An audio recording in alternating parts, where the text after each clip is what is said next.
Ang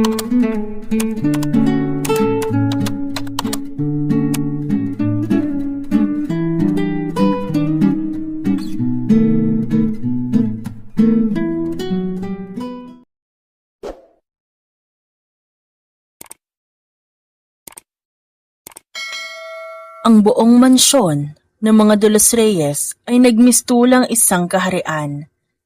Sa ningning ng mga kristal na chandelier at dekorasyong ginto. Ngayong gabi, ang ika-11 kaarawan ni Camila, ang nag-iisang anak ng presidente. At ang paligid ay puno ng amoy mamahaling bulaklak, alak, at ang mahihinang tugtog ng orkestra. Anong wish ng princess namin? Malambing na tanong ni Crisanta habang inaayos ang buhok ng anak. Gusto ko pa makahanap na lalaking katulad ni Daddy. Isang Prince Charming na laging magtatanggol sa akin. Magiliw na sagot ni Camila. Narinig ito ng kanyang ama na si Presidente Crisanto. Lumapit ito at hinalikan ng noo ng anak. Masyado ka pang bata para dyan, princess. Mag-aral ka muna na mabuti. Bawal ang boyfriend. Maliwanag? Striktong biro nito. Napanguso na lang si Camila at hindi sinasadyang napatingin sa direksyon ng hallway. Doon, nakatayo ang isang batang pulis na tila isang estatwa sa sobrang tuwid ng tindig. Kahit seryoso ang mukha nito, hindi may pagkakaila ang taglay nitong kagapuhan. Dad, sino po siya? Anong pangalan niya? Tanong ni Camila habang nakaturo kay Erickson. Si Erickson Buenavista yan. Isang magaling na pulis. Isa siya sa mga pinagkakatiwalaan kong bantay rito. Wala lang po, Dad. I'm just curious. Ngumiti lang si Camila habang pinagmamasdan si Erickson. Para sa kanya, mukhang nahanap niya na ang kanyang tagapagtanggol. Sa labas ng mansyon, napakahigpit ng seguridad. Pero nagawa itong pasukin ni Dominador de Leon. Binayaran niya ang head ng surveillance para patayin ang mga sensor sa likurang gate. Ang kanyang mga tauhan ay nagpanggap na catering staff. Dala ang mga baril na nakatago sa ilalim ng mga tray ng pagkain. Nang ihahain na ang main course, biglang namatay ang mga ilaw. Sa dilim, mabilis na inilabas ng mga packing waiter ang kanilang mga armas. Pagbukas ng emergency lights, bumulaga si Dominador sa gitna ng hall. Hindi mo matatapos ang termino mo, Crisanto. Sigaw ni Dominador sabay putok ng baril. Sir, dito tayo, bilisan nyo! Sigaw ni Erickson. Agad siyang humarang at nagpaulan ng bala para mabigyan ng daan ang pamilya de Los Reyes. Kahit nagkakagulo, hindi maalis ni Camila ang tingin kay Erickson. Hangang-hanga siya sa katapangan nito. Mabilis silang isinakay sa isang van. Si Erickson na nagmaneho habang humaharurot palayo. Pero ang isang kurbada, lumubog ang preno. Sinabutahe ang sasakyan. Sigaw ni Erickson bago sila tuluyang tumilapon sa bangin at bumagsak sa malalim na dagat. Sa loob ng lumulubog na sasakyan, mabilis na kumilos si Erickson. Kinalas niya ang seatbelt ni Camila at tinulungan na mag-asawang De Los Reyes na makalabas sa bintana. Dahan-dahan, lumangoy pataas sina Crisanto at Crisanta, habang bitbit ang kanilang anak na si Camila na nawalan na ng malay. Pag-ahon sa dalampasigan, agad na inihiga ni Erickson ang bata sa buhanginan.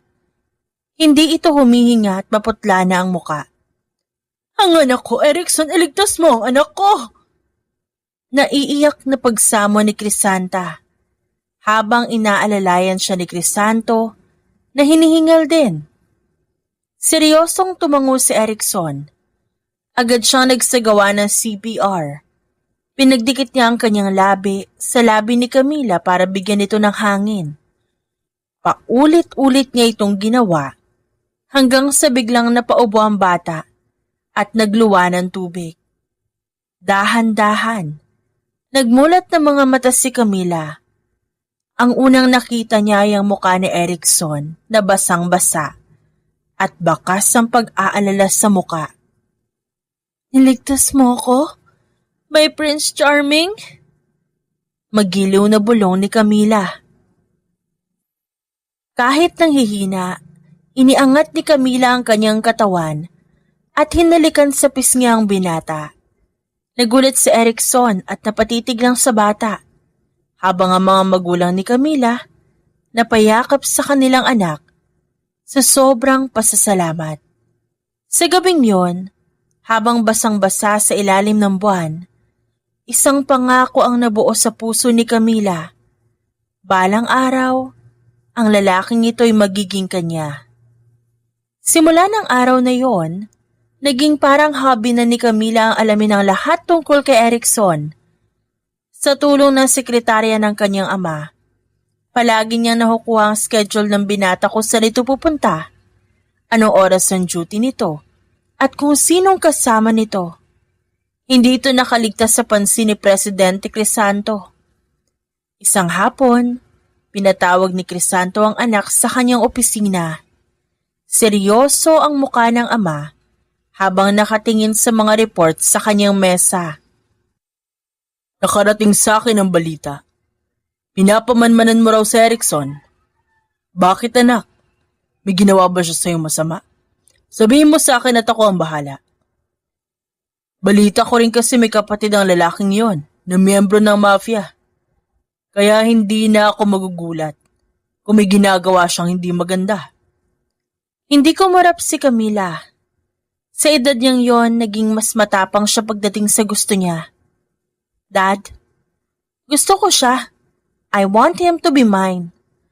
At tungkol naman sa future brother-in-law ko, tulungan mo siyang wag makulong." Seryosong sagot ni Camila na parang normal na bagay lang ang hinihingi niya. Napatayo si Crisanto sa gulat at galit. "Anak, dangerous ang taong yon. You know me, hindi ako basta-basta nagpapatakas ng kriminal, kahit sino pa sila." Pero hindi nagpatalo si Camila. Nag-cross arm siya at tumingin ng diretso sa ama. "Please, Dad. Kapag di mo ako tinulungan, aalis ako dito at lalayo sa inyo. Di nyo na ako makikita ever." Maktol nito na parang batang inagawan ng laruan. Alam ni Crisanto na kapag sinabi yon ng anak, abay talagang gagawin ito. At mahal na mahal niya si Camila. Ayaw niyang mawala ito sa kanyang paningin. Napabuntong hininga na lang siya at napahilot sa kanyang sintido sa katigasan ng ulo ng anak. "Fine, pero makinig ka. Kailangan niya pa ring pagbayaran ng kasalanan niyo sa batas. Kailangan niyang tumulong sa investigasyon. Kaya kailangan niya muna makulong." Paliwanag ni Crisanto.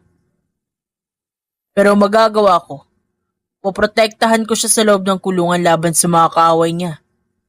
Kailangan maging maayos ang record niya sa loob para magkaroon siya ng parol o maagang paglaya.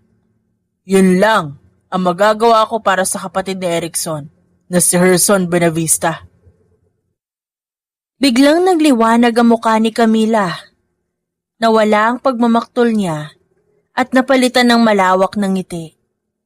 "Thank you, Dad. Alam ko namang hindi niyo ako matitiis eh." Masaya niyang niyakap ang kanyang ama. Niyakap naman siya pabalik ni Crisanto, pero bakas pa rin ang pag-aalala sa kanyang mga mata. "Mag-iingat ka sa kanya, Princess. Dangerous sa mga Buenavista. Hindi sila basta-bastang tao." Ngumiti lang si Camila. Sa isip niya, kahit gaano pa kadilubyo ang pamilya ng lalaking gusto niya, wala siyang pakialam. Kung ang kapatid nito'y nakuha niya sa isang pakiusap lang sa kanyang ama, siguradong makukuha din niya si Erickson balang araw, sa kahit anong paraan. Kinabukasan, maagang gumising si Camila para ihanda ang baon na balak niyang ibigay kay Erickson. Pinag-aralan niya talagang lutuin ang paboritong ulam ng binata sa tulong ng kanilang head chef sa mansyon para lang maging perpekto ito. Sakay ng isang itim na van, dumiretso siya sa presinto kasama ang kanyang mga bodyguard na hindi siya tinatantanan. Hindi pa rin talaga boto si Crisanto kay Erickson para sa anak niya. Bukod sa 10 taon ng tanda ng lalaki kay Camila, hindi rin may kakaila ang mansya ng kapatid nitong sa Herson na isang kriminal.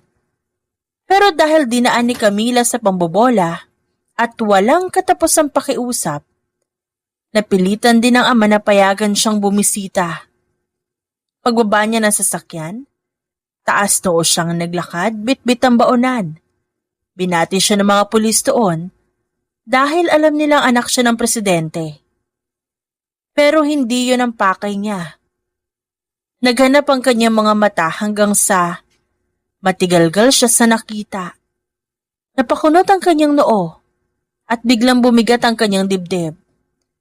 Nakita niya si Erickson sa isang sulok, nakaupo, nakangiti.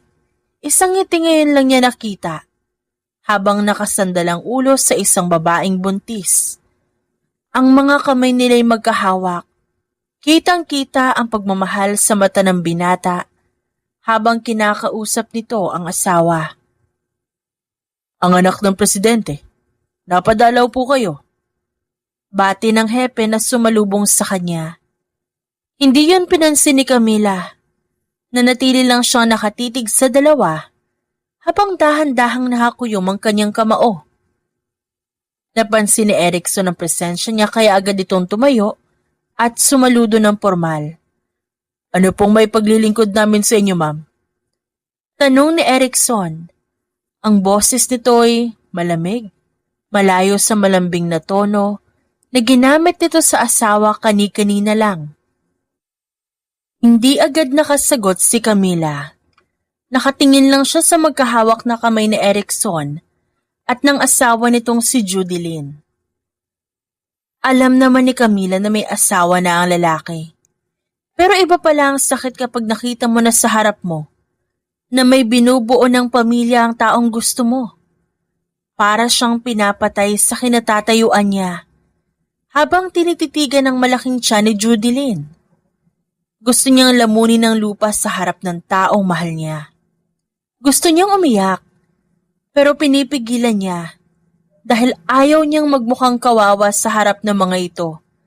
Sino ba naman siya? Isang bata na nagkakagusto sa isang lalaking wala namang pakialam sa kanya? I just want to treat all of you to dinner. Mahinang sabi ni Camila. Binagsak niya ang baonan sa mesa at hindi na hinintay ang pasasalamat nila. Mabilis siyang tumalikod. Naglakad papalayo hanggang makapasok sa loob ng sasakyan. Doon bumuhos ang lahat ng luhang kanina pa niya pinipigilan. Lihim siyang humagulhol habang nakatakip ang muka. Pag-uwi niya sa mansyon, mugtong-mugto ang kanyang mga mata. Agad siyang sinalubong ng kanyang ina na si Crisanta at bakas ang pag-aalala sa mukha ng ginang. Anak, ano nangyari? Ba't ganyan na itsura mo? Tanong nito sa kanya. Mom, I'm tired. I just want to rest. Tipid na sagot ni Camila bago nagmamadaling pumasok sa kanyang silid at nagkulong. Lumipas ang 1 taon. Isang araw, nabalitaan na lang ni Camila ang isang trahedya. Naambush ang sasakyan ni na Judilyn. Dahil sa dami ng kaaway ng pamilya Bonavista, hindi na nakaligtas ang asawa ni Erickson. Sa totoo lang hindi maintindihan ni Camila ang kanyang nararamdaman. Nasasaktan siya para kay Erickson, Pero may isang bahagi ng kanyang puso ang nagbubunyi. Wala na ang kanyang karibal. Wala na ang babaeng humahadlang sa kanya. Dumalaw si Camila sa burol, kasama ang kanyang mga magulang. Pagpasok nila sa chapel, nakita niya si Erickson na nakaupo sa tabi ng kabaong. Tulala ito, sobrang putla at mugtong-mugto ang mga mata. Hawak-hawak ang isang sanggol na babae na anak nila ni Judilyn. Dahan-dahang lumapit si Camila sa kanya. Naramdaman niya ang sobrang bigat ng hangin sa paligid. Tumigil siya sa tabi ni Erickson at bahagyang yumuko para bumulong sa kanyang tenga. Nakikiramay ako, sabi niya sa isang malambot na boses. Nagangat ng tingin si Erickson. Ang mga mata nito'y puno ng lungkot at galit, pero nanatiling tahimik. Sa mga sandaling yon, alam ni Camila na ito na ang pagkakataon niya. Kahit gaano pa kasakit ang pinagdadaanan ni Erickson, sisiguraduhin niya na siya ang magiging sandalan nito hanggang sa wala na itong ibang makita kundi siya. Pagkatapos ng libing ni Judilyn, naging miserable ang buhay ni Erickson. Halos hindi na siya kumakain at bihira nang pumasok sa trabaho. Ang tanging nagpapakilos ng sa kanya ay ang malakas na iyak ng baby niyang si Jessica. Dahil dito, ginamit ni Camila ang kanyang pagiging anak ng presidente para makialam sa buhay ng heneral. Halos araw-araw, pumupunta si Camila sa bahay ni Erickson. Hindi siya nakikinig kahit ilang beses siyang pagsabihan ng mga bodyguards niya na bawal siya doon. Bitbit niya palagi ang mga gamit na kailangan ni Baby Jessica.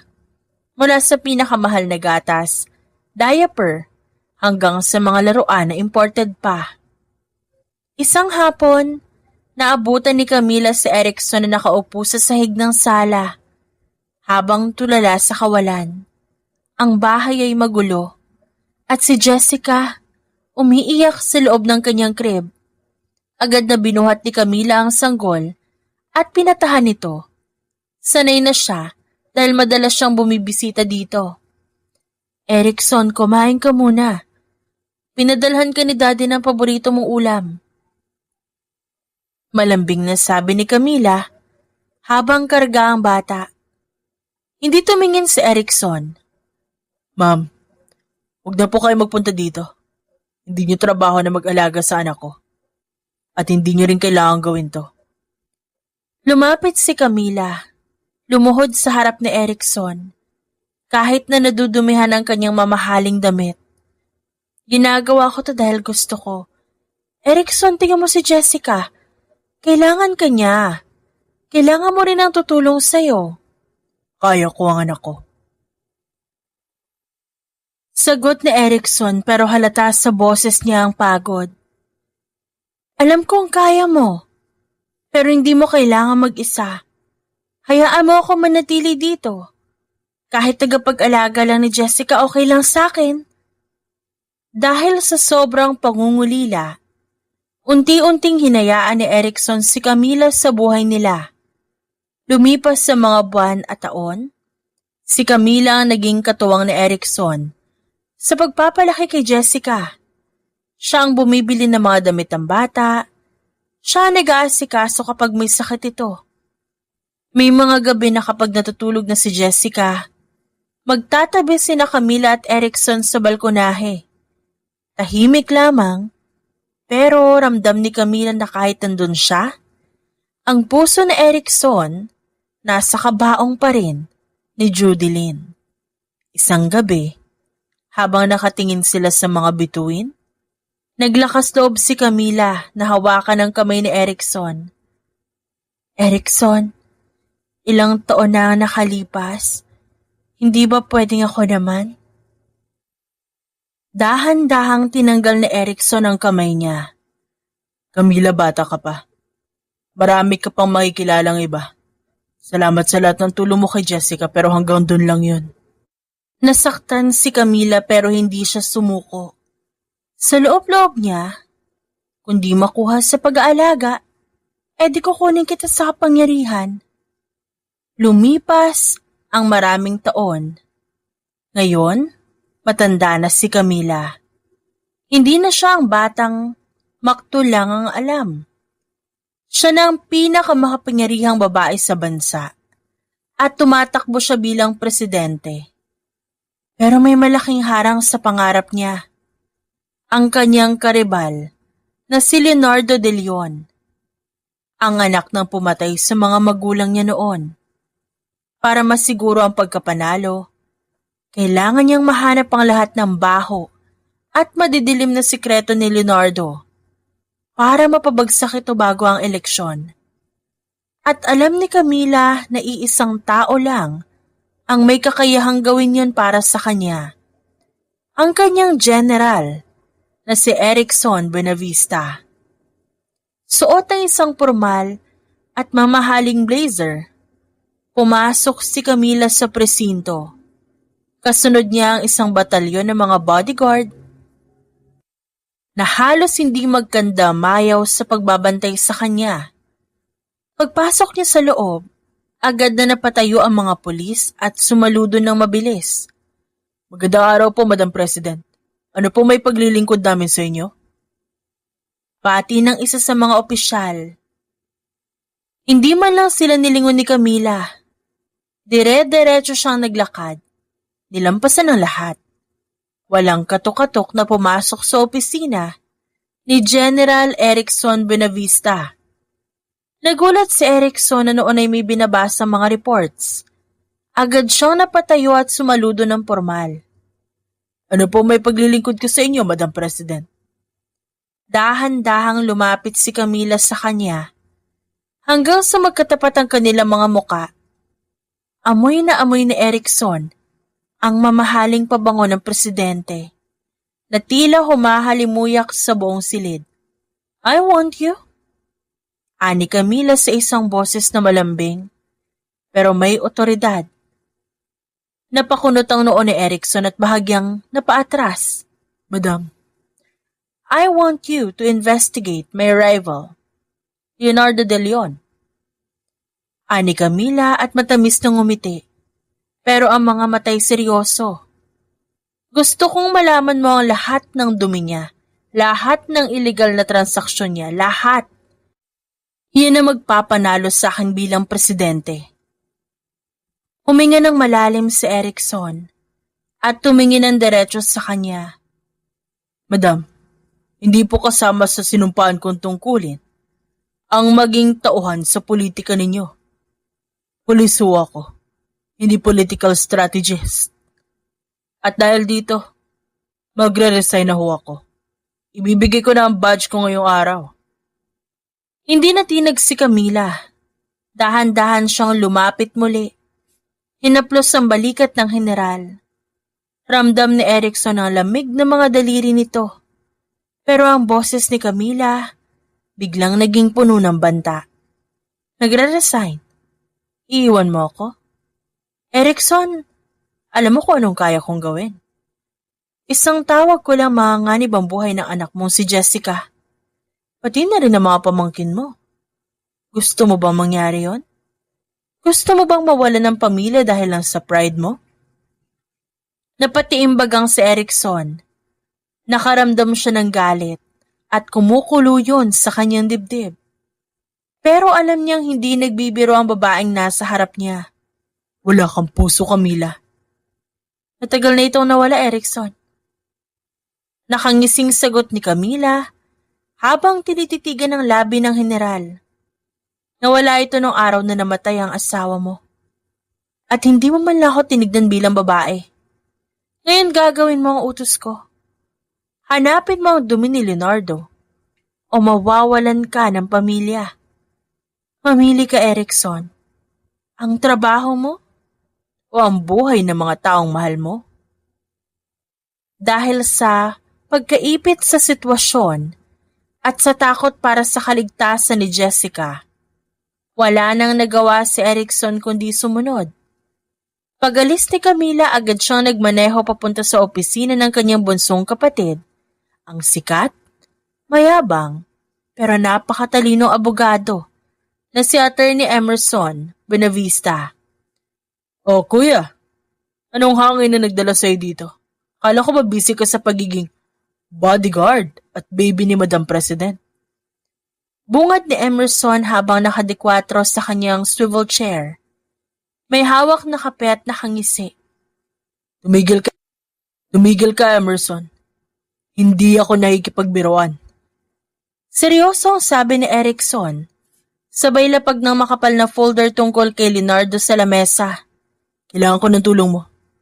Pinapaharap ni Camila ang lahat ng illegal na transaksyon ng Leonardong yan. Kailangan ko na ebidensya na tatayo sa korte at hindi mabubura. Napangisi si Emerson at sumandal sa kanyang upuan. Wow! So ginagamit ka na naman ni Madam. Kuya, sabihin mo na kasi sa kanya na hindi mo siya type para tantanan ka na. Hirap sa'yo, masyado kang pagwapo. Yan tuloy. Pati presidente na obsessed sa'yo. Baka mamaya niyan, gawin ka pang first gentleman bigla. Emerson, seryoso ako. Pinagbantaan niya ang pamilya natin. Pinagbantaan niya si Jessica, pati ang anak na Herso na sina Katrina at Cathy. Biglang nawala ang ngisi sa mukha ni Emerson. Naging seryoso ang kanyang tingin at binaba ang kape. Pinagbantaan niya ang mga bata? Ibang klase talaga ang prinsesa mo. O sige, tutulungan kita. Bubuksan ko ang lahat ng records ni Leonardo. Pati na mga offshore accounts niya pero sa isang kondisyon. Ano na naman? Naiinis na tanong ni Erickson. Kapag natapos ang gulong ito, ililibre mo ako ng dinner kasama si Cassandra. At gusto ko, ikaw ang magsisilbi sa amin. Naka-uniforme ka ng general habang tagasali ng wine. Biro ulit ni Emerson para lang pagaanin ang mood. Gago, magtrabaho ka na nga lang. Asik ni Erickson, pero kahit papaano nakahinga siya ng maluwag dahil alam niyang kapag si Emerson ang kumilos, walang lusot ang kalaban. Easy ka lang, General. Masyado ka nga blood. Kaya ka hindi gusto ni Cassandra para sa akin eh. Baka daw mahawa ako sa kasungitan mo. Hirit pa ni Emerson habang sinisimulang buksan ang kanyang laptop at mabilis na nagtipa. Napailing na lang si Erickson habang nakatingin sa bintana. Sa gitna ng maduming mundo ng politika at ng baliw na pag-ibig ni Camila, ramdam niya ang bigat ng tungkulin. Pero kahit anong mangyari, poprotektahan niya ang kanyang anak. Kahit kailanganin pa niya makipaglaro sa apoy, kasama ang presidenteng ayaw siyang bitawan. Matapos ang 3 buwan na walang tulugan at puno ng panganib, sa wakas nakuha na ni Erickson ang lahat ng ebidensya laban kay Leonardo. Hindi naging madali ang lahat dahil kinailangan nila ang galing ni Emerson at ang tapang ng secret agent nito na si Cassandra. Nagkaroon ng isang matinding setup noon na muntik nang ikapahamak ng lahat. Kinidnap ni Leonardo si Christine na ex-girlfriend ni Emerson pati na rin si Cassandra. At sa gitna ng tensyon at putukan, doon, mas napatunayan ni Emerson kung gaano niya kamahal si Cassandra. Habang inililigtas nila ang mga biktima, nahuli sa akto si Leonardo na gumagawa ng krimen. Dahil sa mga dokumentong nakuha ni Emerson at sa mismong pagkakahuli sa kanya, tuluyang nabulok sa kulungan si Leonardo. Dahil sa tagumpay na ito, lalong lumakas ang suporta ng taong bayan kay Camila hanggang sa siya na ang opisyal na nanalo bilang presidente ng Pilipinas. Isang gabi sa Malacanang, habang nagdiriwang ang lahat para sa kanyang inaugurasyon, pinatawag ni Camila si Erickson sa opisina. Nakasuot si Camila ng eleganteng gown, hawak ang baso ng champagne, habang nakatanaw sa labas ng bintana. Congratulations, Madam President. Humarap si Camila at ngumiti ng pagkatamis-tamis kay Erickson. Sabi ko naman si Erickson, magtatagumpay tayo, di ba? At ngayon ako na ang presidente. May utang na loob ako sa iyo at kay Emerson. Ginawa ko lang ang trabaho ko para sa kaligtasan ng pamilya ko. Dahan-dahang lumapit si Camila at inayos ang kurbata ni Erickson. Sa pagkakataong ito, wala nang banta sa kanyang boses, kundi puno ng lambing. Huwag ka masyado masungit. Wala na si Leonardo. Ligtas na ang anak mo. Protektado ng buong angka ng Buenavista. Ngayon nakuha ko na ang pwestong gusto ko. Isa na lang ang kulang para maging perpekto ang buhay ko. Tumingin si Erickson sa kanya at nagtatanong ang mga mata ng lalaki. Ikaw, Erickson, kahit anong mangyari, hindi kita bibitawan. Bulong ni Camila sabay sandal ng kanyang ulo sa dibdib ng general. Ikaw ang general ko. At balang araw, ikaw ang magiging first gentleman ko. Samantala sa garden ng palasyo, magkasama sina Emerson at Cassandra. Malayo sa gulo ng trabaho, at inakbayan ni Emerson si Cassandra at hinalikan nito sa noo. Salamat, may agent. Kundi dahil sa iyo baka hindi natin nakuha ang hustisya.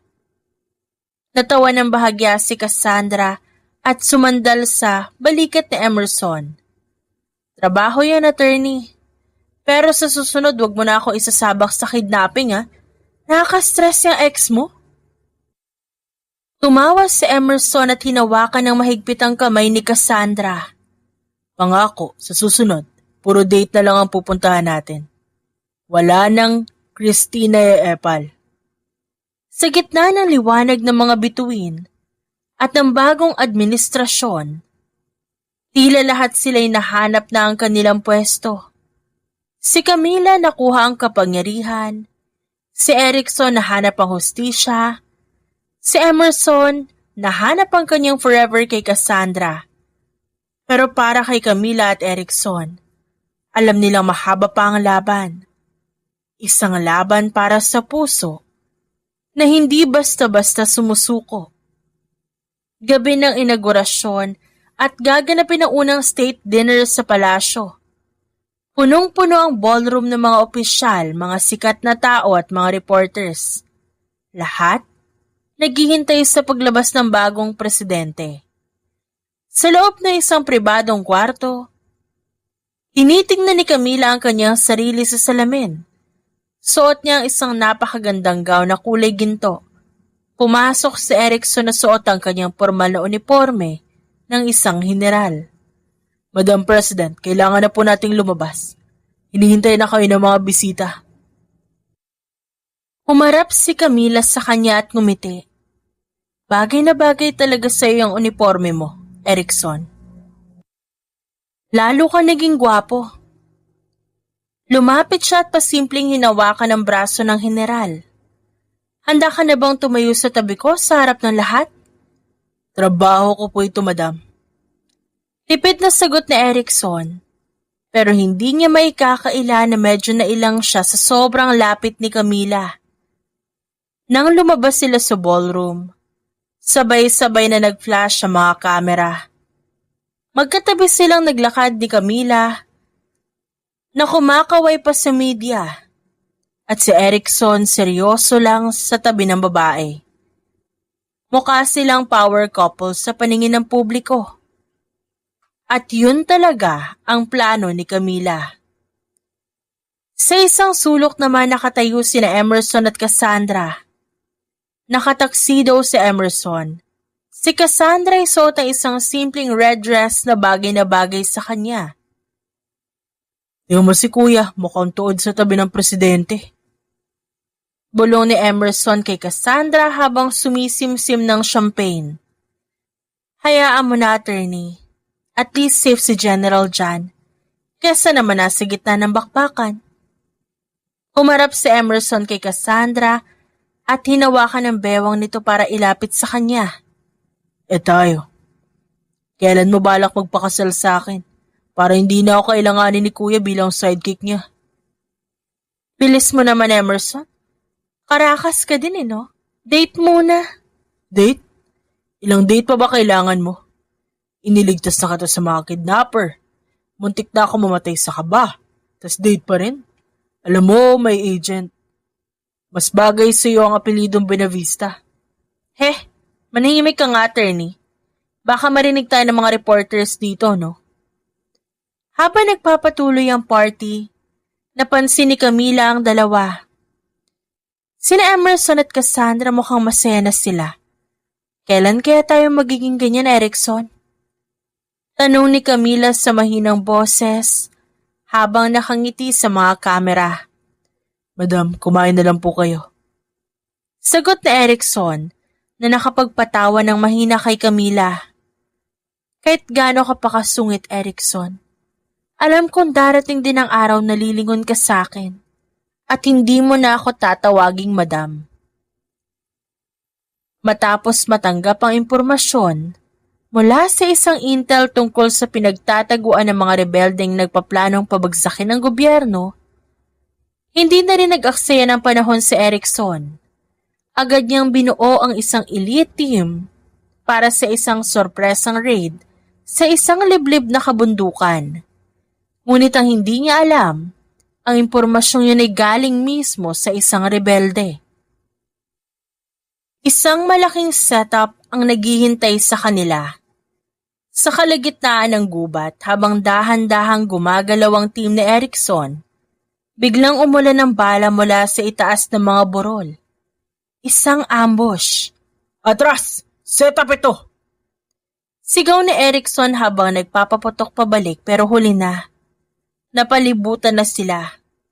Samantala sa loob ng command center, hindi mapakalis si Camila. Nang malaman niyang pumasok si Erickson sa isang delikadong lugar na kulang sa backup, biglang bumilis ang kanyang kaba. Hindi siya nakinig sa mga payo ng kanyang advisor. Ihanda ang air assets.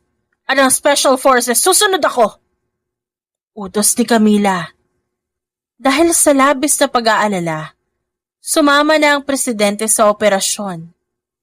Pagdating nila sa encounter site, ang paligid ay puno na ng usok at amoy ng pulbura.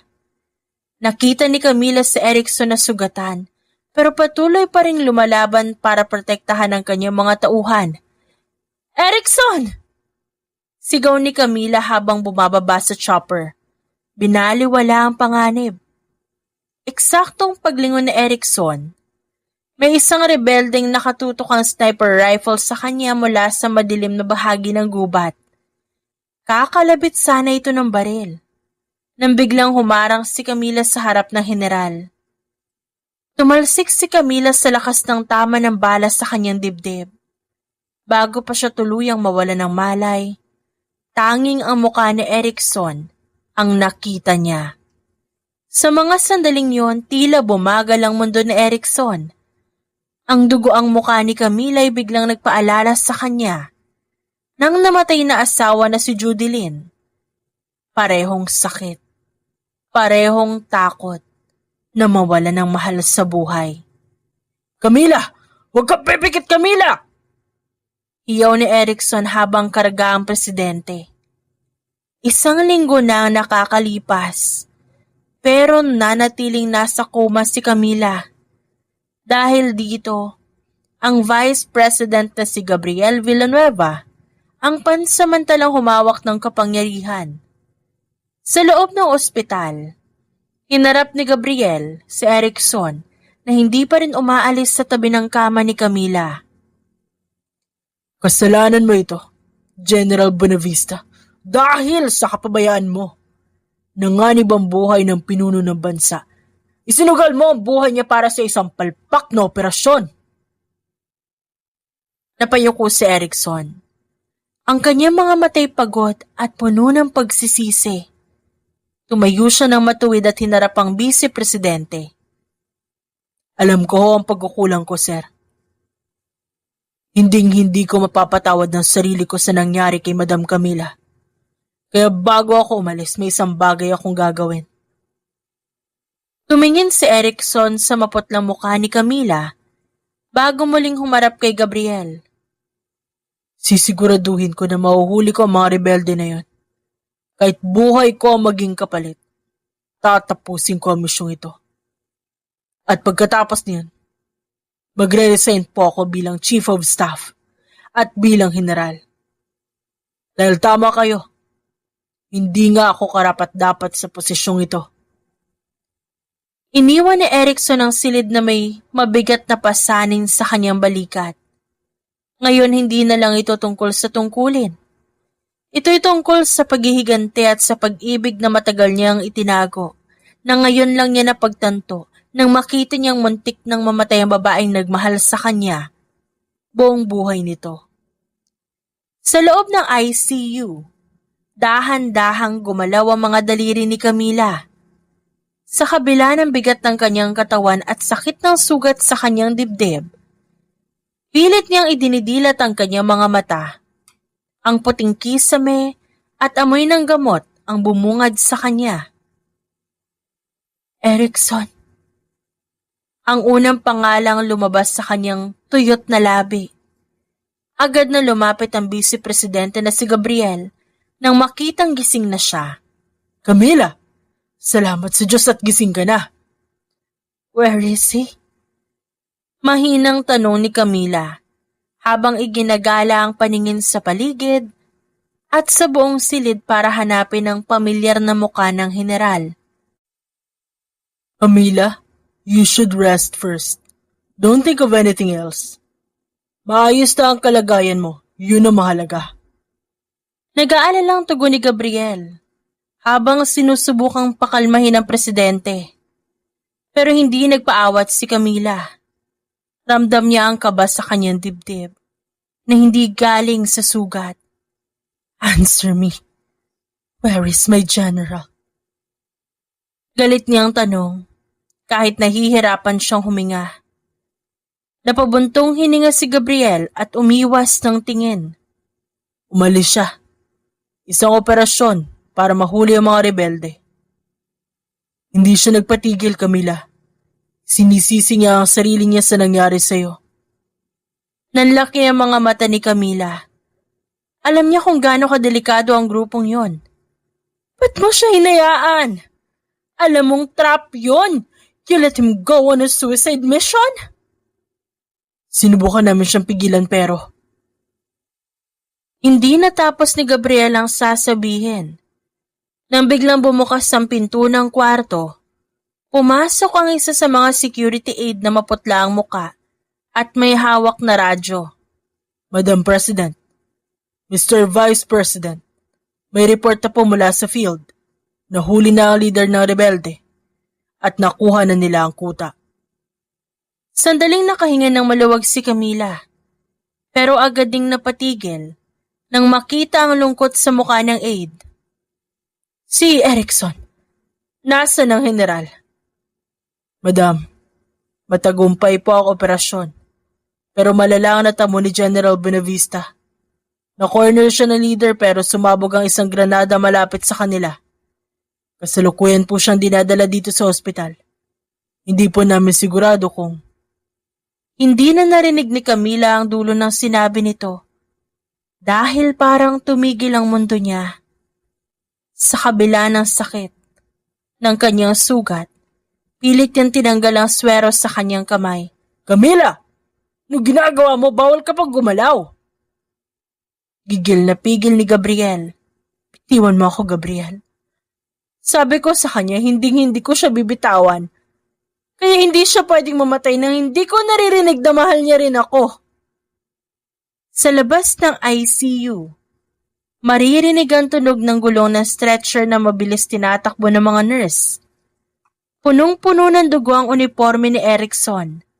Halos hindi na makilala ang mukha nito dahil sa mga sugat. Pilit na tumayo si Camila mula sa kanyang kama, kahit na kumikirot ang kanyang sariwang sugat. Hindi niya pinansin ang mga babala ng mga doktor at ang pagpipigil sa kanya ni Gabriel. Hawak ang kanyang tahi sa dibdib, dahan-dahan siyang lumabas ng silid. Sakto namang dumaan ang mabilis na stretcher sa hallway. Napahinto ang mundo ni Camila. Ang matikas na general na dati tuwid na kung tumayo, ngayon nakahiga at halos hindi na makilala. Punong-puno ng dugo ang kanyang uniforme. May mga benda na sa kanyang mukha na mabilis na nababasa ng pula. "Erickson!" Sigaw ni Camila. Agad siyang lumapit sa gilid ng stretcher habang tinatakbo ito ng mga nurse patungong emergency room. Hinawakan niya ang kamay ni Erickson. Ang kamay na dati malamig at matigas, pero ngayon ay nanginginig at puno ng sugat. "Erickson, gumising ka! Huwag mo akong iwan ng ganito. Sabi mo magre-resign ka pa, di ba? Sabi mo aalis ka sa tabi ko, huwag ngayon, huwag mong ituloy ito." Dahan-dahang gumalaw ang daliri ni Erickson. Pilit niyang dinilat ang mga mata, na puno na rin ng dugo. Na makita niya si Camila na umiiyak at hirap ding maglakad dahil sa sugat nito, pilit siyang ngumiti ng tipid. Nais nito magsalita pero hindi na nagawa. Alam kong ayaw mo tong ginagawa ko pero wala akong pakialam sa bawal, Erickson. Please, lumaban ka, please. Hindi pa tayo tapos, di ba? Marami pa tayong pag-uusapan. Hindi mo pa ako tinawag sa pangalan ko ng maayos. Hinigpitan ni Erickson ng hawak sa kamay ni Camila. At ang sinabi nito'y, protektahan lamang si Jessica. Hindi. Ikaw ang magpoprotekta sa kanya. Huwag mong ipasa sa akin to, Erickson. Mahal kita, naririnig mo ba? Ngayon lang ako nagmakaawa. Huwag kang mamatay ng ganito. Binitiwan ng mga nurse ang kamay ni Camila para maipasok na si Erickson sa loob. Ang huling nakita ni Camila bago sumara ang pinto ay ang dugoang kamay ni Erickson na dahan-dahang nalaglag sa gilid ng higaan. Napaupo si Camila sa sahig ng ospital. Walang pakialam kung bumubukas ang sariling tahi. Doon na siya humagulhol sa harap ng pinto. Habang sa loob, pilit na ibinabalik ng mga doktor ang tibok ng puso ng lalaking tanging minahal niya simula nung bata pa siya. Pilit na tumayo si Camila mula sa kanyang kama, kahit na kumikirot ang kanyang sariwang sugat. Makalipas ang ilang oras na operasyon, bumalik nga ang tibok ng puso na Erickson at buhay ito. Pero paglipas ng ilang araw nang magising siya, isang malaking dagok ang sumalubong kay Camila. Nakatayo si Camila sa gilid ng kama ni Erickson, hindi mapigilan ng ngiti, habang nakikitang dilat ang mga mata ng general. Erickson, salamat sa Diyos. Salamat sa Diyos at gising ka na. Kala ko talaga kukunin ka na sa akin eh. Dahan-dahang tumingin si Erickson sa kanya. Pero imbes na lambing o kahit asar, pagtataka ang nakita ni Camila sa mga mata nito. Sino ho kayo? Natigilan si Camila. Parang binalatan ng puso niya sa narinig. Erickson, anong biro yan? Ako to, si Camila. Pasensya na po, Madam President. Bakit po kayo nandito sa kwarto ko? Nasaan ho ang asawa ko? Nasaan si Judilyn? Napahawak si Camila sa mesa para hindi siya mabuwal. Sa lahat ng pwedeng makalimutan ni Erickson, ang tanging natira sa isip niya ay ang panahon na buhay pa ang asawa niya. Nakalimutan niya ang lahat ng taon na si Camila ang nag-alaga sa kanya at kay Jessica. Erickson, matagal nang wala si Judilyn. Pait na sabi ni Camila habang tumutulo ang luha. Ano wala? Kakakasal lang namin no isang buwan. Nasaan siya? Ba't hindi siya nandito? Sino ka ba talaga? Sa boses ni Erickson halatang nalilito ito at nagsisimula ng magpanik. Pumasok ang mga doktor. Pinaliwanag na dahil sa lakas ng pagsabog, nagkaroon si Erickson ng retrograde amnesia at ang huling memorya niya ay noong bago pamamatay ang asawa nung panahon na wala pa siyang pakialam kay Camila. Lumabas si Camila sa kwarto, wasak na wasak. Sa loob ng sasakyan, doon siya humagulhol. Lahat ng sakripisyo niya, lahat ng pagbabanta niya para lang manatili si Erickson sa tabi niya, nawala sa isang iglap. Sa isip ni Erickson, isa lang siyang estrangherong presidente. Pero habang pinupunasan ng luha, bumalik ang bagsik sa kanyang mga mata. Kung nakalimutan mo ako, Erickson, gagawa ko ng paraan para makilala mo ulit ako. Kung kailangan ligawan kita, o pilitin ka ulit na mahalin ako, gagawin ko. Hindi kita ibabalik sa alaala ng babaeng patay na. Matapos lumabas si Camila sa kwarto, naiwang mag-isa si Erickson. Napatingin siya sa pintong sinarhan ni Camila at dahan-dahang huminga ng malalim. Ang totoo niya'y naalala niya ang lahat. Wala siyang amnesia. Tandang-tanda niya ang pagharang ni Camila sa bala na para sa kanya. Ang pag-iyak nito sa hallway at ang lahat ng taon na naging obsessed ito sa kanya. Pero sa tuwing tinitignan niya si Camila, ang nakikita niya'y sugat nito sa dibdib. Kinakain siya ng konsensya. Kasalanan ko lahat ng ito. Kung di kita itinaboy, baka sa susunod na operasyon, mamatay ka na talaga ng dahil sa akin. Naniniwala si Erickson na siya ang malas sa buhay ng babae. Kaya kahit masakit, pinili niyang magpanggap na hindi ito kilala para magkaroon si Camila ng rason na lumayo at maging ligtas. Makalipas ang ilang araw, dinalaw siya ulit ni Camila. May dalang paboritong pagkain ng presidente, pero ang mukha nito'y pagod at may itim sa ilalim ng mga mata. Erickson, dinalan kita ng ulam. Baka sakaling matandaan mo ang lasa. Malambing na sabi ni Camila at pilit nagpapakita ng tatag. Tumingin si Erickson dito pero pinatigas ang emosyon. Ang tingin ay blanko at walang pakiramdam. Salamat po, Madam President. Pero nakakahiya naman po na ang presidente pa mismo ang gumawa nito para sa isang pulis na tulad ko. Hindi niyo naman po kailangan gawin to para sa isang estranghero. Estranghero? Ramdam ni Erickson ang pagpipigil ni Camila ng luha. Erickson, halos buong buhay ko binigay ko sa'yo. Pasensya na po talaga, ma'am. Wala ho ako maalala sa inyo bukod sa napapanood ko kayo sa balita. Pagsisinungaling niya habang nakakuyom ang kamay sa ilalim ng kumot.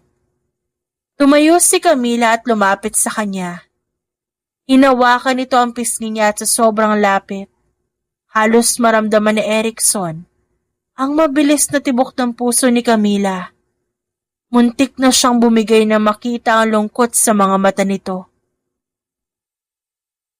Kung di mo talaga ako kilala, ba't nanginginig ang kamay mo tuwing lumalapit ako? Tanong ni Camila sa isang mapanganib na bulong. Natigilan si Erickson.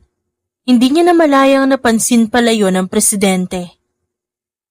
Gusto mo bang maniwala ako na nakalimutan mo ako? Sige. Pero tandaan mo to, Erickson Buenavista. Kahit magkaroon ka pa ng amnesia araw-araw, hindi kita palalayain. Kung kailangang ipakilala ko ang sarili ko sa'yo bawat umaga gagawin ko. Dahil ang general ko, sa akin lang. Nang makalabas si Camila, napasandal si Erickson sa headboard ng kama at napapikit. Hirap na siyang magpanggap. Determinado si Camila na basagin ang pader na itinayo niya. Hindi siya naniniwala na ang isang matalas at matalinong general basta na lang mawawala ng alaala ng ganun kadali. Para dito, may tinatago si Erickson at gagawin nito ang lahat. Gagamitin ang kapangyarihan para malaman kung ano yon. Pinatawag ni Camila si Dr. Elena Vistan, isang tanyag na psychiatrist na matagal nang tapat sa pamilya de los Reyes. Binigyan niya ito ng isang malinaw na misyon. Paaminin mo siya. Gumamit ka ng kahit anong psychological trick para malaman kung nagpapanggap lang siya. Pero wag mo sasabihin na alam ko. Pumasok si Dr. Vistan sa kwarto ni Erickson. Dala ang ilang mga test materials at isang voice recorder. Si Camila naman ay nasa kabilang gilid. Pinapanood ng lahat sa pamamagitan ng nakatagong kamera at nakikinig sa bawat tibok ng puso ng general sa pamamagitan ng heart monitor. General, gagawa tayo ng tinatawag na association test. Sasabihin ko ang isang salita. Sasabihin mo ang unang bagay na papasok sa isip mo. Huwag kang mag-isip, sumagot ka lang agad. Naging kampante si Erickson. Alam niya ang larong ito. Bahagi ito ng training nila sa intelligence operations. Alright, Doc. Baril? Proteksyon. Mabilis na sagot ni Erickson. Jessica. Anak. Walang pag-aalinlangang tugon ng general. Judilyn? Huminto na isang segundo si Erickson bago sumagot. Asawa. Dito na pumasok ang bitag. Biglang inilabas si Dr. Vista na isang lumang litrato. Isang litrato na kuha nung gabi ng 11 taong kaarawan ni Camila. Kung saan dugo ang karga ni Erickson ng batang si Camila mula sa dagat. Camila. Napatitig si Erickson sa litrato. Sa isang saglit, lumaki ang mata niya at bumilis ang tibok ng puso niya. Narumesonada sa monitor sa kabilang silid. Sino siya? Ang anak ng presidente. Hindi, Erickson. Ano siya sa'yo? Ba't umiiyak ang puso mo sa monitor tuwing binabanggit ang pangalan niya? Alam ko nakakaalala ka. Ang amnesia ay hindi pumipili ng ititira sa memorya. Kung naaalala mo ang asawa mo, dapat naaalala mo rin ang babaeng nag-alay ng buhay para sa'yo nitong nakaraang buwan. Natahimik ang buong silid. Napayuko si Erickson. Napakuyom ang kanyang kamao sa ilalim ng puting kumot. Alam niyang talo na siya sa psychological warfare na ito. Unti-unti siyang tumingin sa kamera na alam niyang nakatago sa kung saan. Oo, nakakaalala ako. Naalala ko ang bawat segundong nanatili siya sa tabi ko. Naaalala ko ang lahat ng pagpilit niya, lahat ng sakripisyo niya para sa amin ni Jessica. Sa kabilang silid, napahawak si Camila sa kanyang dibdib. Akala niya matutuwa siya. Pero ang kasunod na sinabi ni Erickson ang tuluyang nagpaguho sa kanya. Pero Doc, mas mabuting isipin niya nakalimutan ko siya. Tingnan mo ang nangyari sa kanya, nabaril siya dahil sa akin. Ang asawa ko namatay dahil sa mga kaaway ko. Ayokong maging susunod na biktima si Camila. Dahil lang sa pagiging malapit sa akin. Isa akong sumpa sa mga babaeng nagmamahal sa akin. Mas ligtas ko itataboy ko siya. Mas ligtas ang presidente kung ang trato niya sa akin ay isang empleyado lang na walang silbi ang alaala. Biglang bumukas ang pinto. Pumasok si Camila. Duguan ng mga mata kakaiyak, pero puno ng galit. Sumpa, Erickson. Hindi mo ba naiintindihan? Mas pipiliin ko mamatay sa piling mo kaysa mabuhay sa isang mundong hindi mo man lang ako kinikilala. Tumayo si Erickson mula sa kama. Kahit hirap at masakit ang kanyang mga sugat, hinarap niya ang presidente ng may malamig at matigas na paninindigan. Yan na nga ang sinasabi ko, Camila. Masyado kang nadadala sa emosyon mo. Hindi ka lang babae. Presidente ka ng bansang ito. Hindi mo pwedeng unahin ng isang lalaking tulad ko kaysa sa tungkulin mo. Lumapit si Camila at hinawakan ang kamay niya. Pero sa pagkakataong ito, si Erickson ang kusang bumitaw. Huwag po, Madam President. Ngayong alam niyo na nagsisinungaling ako, mas mapapadali ang pagre-resign ko. Di ko na kayang maglingkod sa inyo ng ganito kabigat. Rejected na po ang alok niyong pag-ibig noon pa man. At mas lalong rejected ito ngayon. Umalis na ho kayo. Maglingkod kayo sa bayan. Hayaan niyo na ako mabuhay sa katahimikan kasama ang anak ko. Tumalikod si Erickson at humiga muli. Nakatalikod siya kay Camila. Sa gitna ng karangyaan ng ospital at ng kapangyarihan ng kanyang posisyon, doon naramdaman ni Camila ang pinakamalalim na uri ng pagkatalo. Nakuha niya ang kumpirmasyon na mahal siya ng general sapat para magsakripisyo. Pero nawalan sa kanya ang pagkakataon na makasama ito. So sobrang sakit ng pagtanggi ni Erickson, imbis na sumuko, lalong nag-alab ang obsesyon ni Camila. Hindi niya matanggap na matatapos ang lahat sa pagtataboy sa kanya ng lalaki.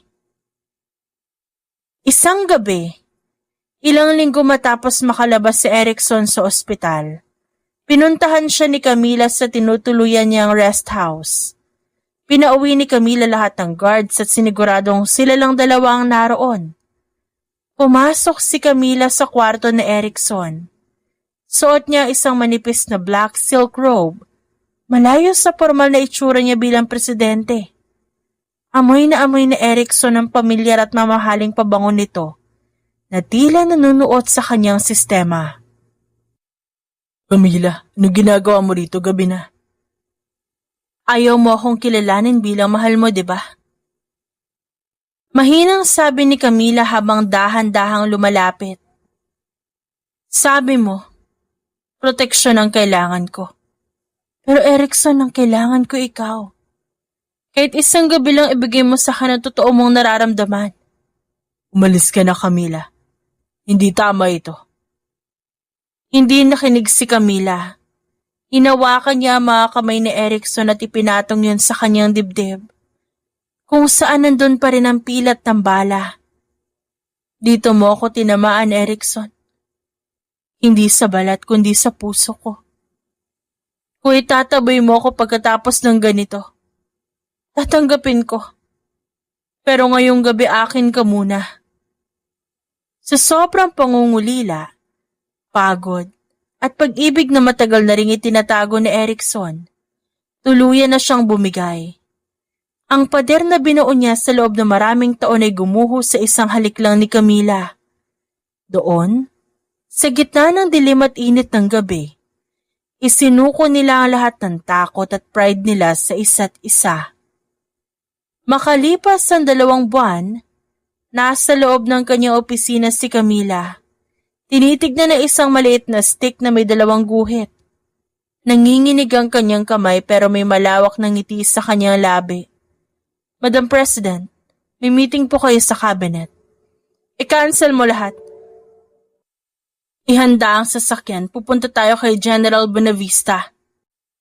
Pagdating niya sa opisina ni Erickson, seryoso ito nakaupo at parang iniiwasan na siyang tingnan ng diretsyo. Matapos ang nangyari sa kanila. Bakit nandito ka, Camila? Inilapag ni Camila ang pregnancy test sa ibabaw ng lamesa ni Erickson. Sabi mo layuan kita para maging ligtas ako. Sabi mo sumpa ka sa mga babaeng nagmamahal sa'yo. Napatitig si Erickson sa stick. Nanlaki ang kanyang mga mata at parang tumigil ang kanyang paghinga. Ngayon, Erickson, paano mo lalayuan ang sarili mong kadugo? Buntis ako. Hindi ko papayagan na lumaki ang anak natin nang walang ama sa kanyang tabi. Wala ka nang kawala sa akin, General. Magpakasal tayo. O gagawin ko ang lahat para manatili ka sa loob ng palasyo habang buhay. Napahawak si Erickson sa kanyang ulo. Hindi malaman kung matutuwa o magpapanik. Pero sa kabilang banda, naramdaman niya ang isang uri ng saya na matagal niya nang kinalimutan.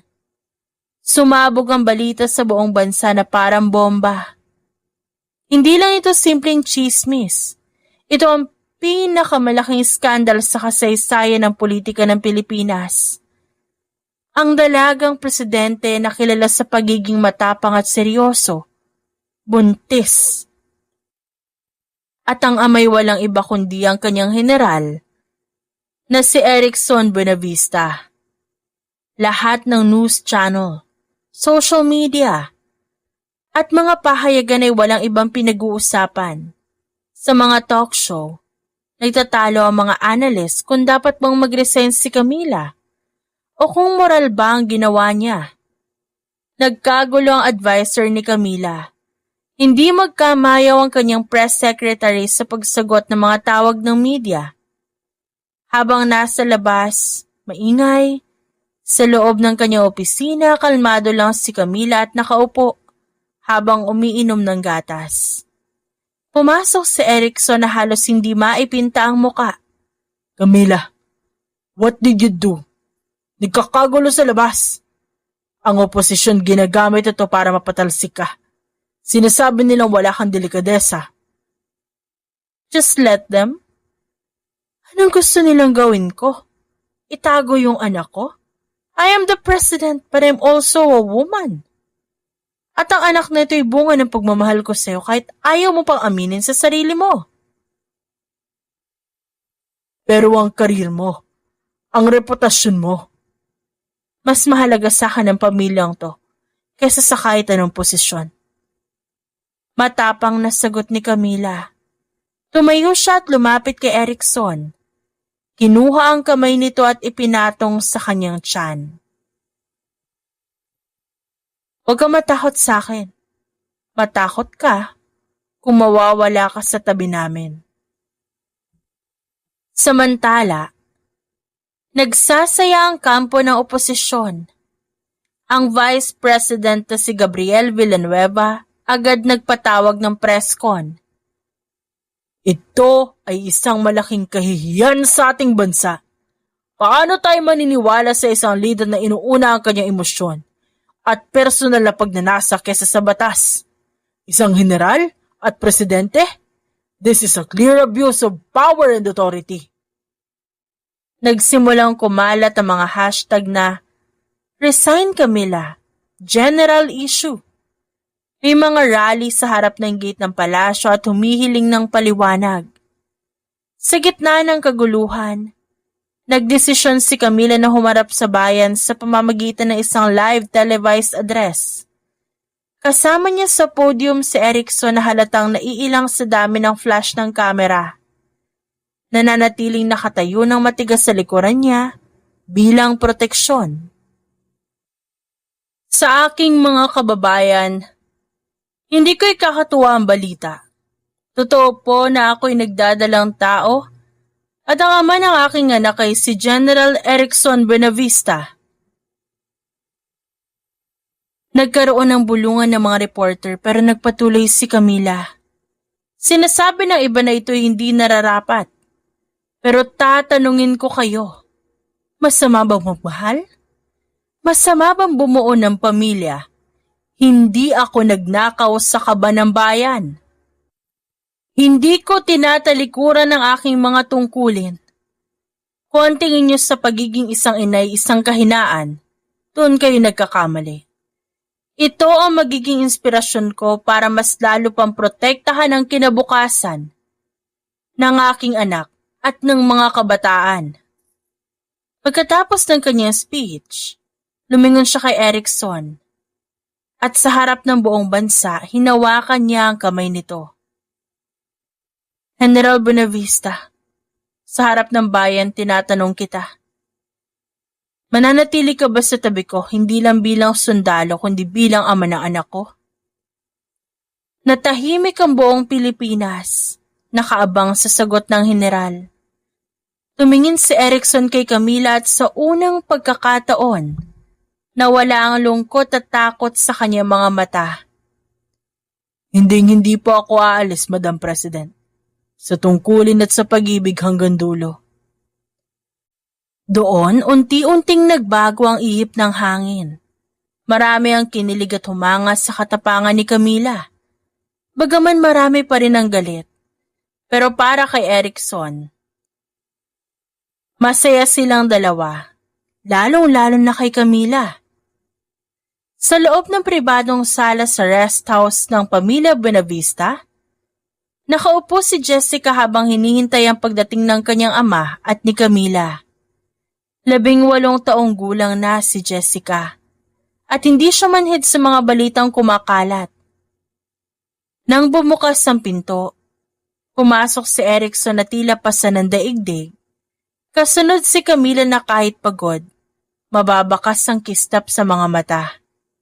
Saglit na natahimik ang paligid. Jessica, anak. Siguro naman nabalitaan mo na. Tumayo si Jessica.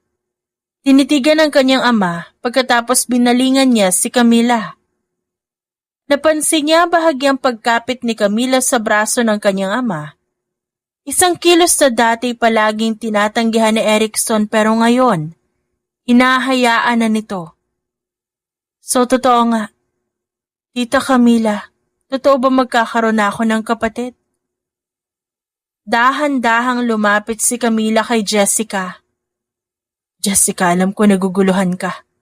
Alam ko hindi ito ang inaasahan mo mangyari. Pagkatapos ng lahat. Pero gusto ko malaman mo na kahit ano pang sabihin ng ibang tao, mahal ko ang tatay mo. At ang magiging kapatid mo, bunga siya ng pagmamahala namin. Huminga ng malalim si Jessica. Lumapit siya sa kanyang ama at hinawakan ng kamay nito. Akala ko ba ayaw mo? Akala ko ba si Nanay Judilyn lang? Napayuko si Erickson at hinawakan ng mahigpit ang kamay ng anak. Anak, hindi mawawala ang nanay mo sa puso ko. Pero sa loob ng maraming taon, si Camila ang nandun para sa atin. Pinrotektahan niya tayo sa paraang hindi ko man lang naisip.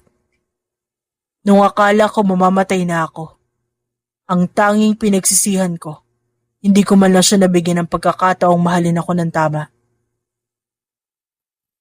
Biglang umiti si Jessica. Isang ngiting punong-puno ng pangunawa na ikinagulat ng dalawa. Tay, huwag ka na magdrama. Alam ko naman eh. Bata pa lang ako, nakikita ko na kung paano ka tumingin kay Tita Camila kapag di siya nakatingin. Masyado ka lang kasing pabebe. Natawa ng bahagya si Camila sa sinabi ni Jessica, habang si Erickson napakamot na lang sa ulo. Medyo nahihiya sa kanyang anak na dalaga. At ikaw naman, tita, you should know na thankful ako sa'yo. Salamat po. Salamat kasi hindi ka sumuko sa tatay ko kahit na masungit at napakatigas ng ulo niyan. Salamat kasi kahit presidente ka na hindi mo kami nakalimutan. Welcome to the family, tita. O baka dapat nanay or mommy na rin ang itawag ko sa'yo. Biglang niyakap ni Jessica si Camila ng mahigpit. Naiyak si Camila sa narinig. Hindi niya akalain na ang batang inalagaan niya noon, ganito kadaling tatanggapin ang lahat. Niyakap niya si Jessica pabalik, habang hinila din niya si Erickson para maging isang group hug ang kanilang yakapan. Sa gitna ng gulo ng politika at ng batikos ng taong bayan, sa loob ng silid na yon, sa wakas naramdaman nila ang kapayapaan. Wala ng presidente o general ngayong gabi. Isa lang silang pamilya na handang harapin ang anumang bagyong darating. Habang unti-unting natatanggap ng pamilya ang balita tungkol sa pagbubuntis ni Camila, hindi natigil ang kanyang kalaban sa politika. Alam ni Gabriel Villanueva na ang tanging paraan para mapatalsik si Camila ay ang wasakin ng kanyang emosyon. At para sa kanya ang pinakamadaling gamitin ay walang iba kundi si Erickson at si Jessica. Isang gabi, habang pauwi si Jessica mula sa kanyang universidad, hinarang ng mga armadong lalaki ang sasakyan. Mabilis na napatumba ang kanyang bodyguard at sapilitan siya isinakay sa isang itim na van. Nakarating ang balita sa Malacanang. Habang nasa gitna ng meeting si Camila, halos mahulog ang basong hawak niya nang pumasok si Erickson. nanginginig sa galit at takot. Camila, nakuha nila si Jessica. Gusto nila mag-resign kakapalit ang buhay ng anak ko. Hindi nag-isip si Camila at kahit buntis siya at bawal ang sobrang stress. Tumayo pa rin siya ng tuwid. Hindi tayo susuko sa kanila, Erickson. Ililigtas natin si Jessica. Pero hindi ko ibibigay ang bansang to sa mga kriminal na tulad nila. Sa tulong ni Emerson Buenavista at ng kanyang intel, mabilis silang natunto ng kuta kung saan tinatago si Jessica. Ayaw sana ni Erickson na sumama si Camila pero walang nakapigil sa presidente. Erickson, kasintahan mo ako at nanay din ako ni Jessica. Hindi ako mananatili dito habang nanganganib ang pamilya natin.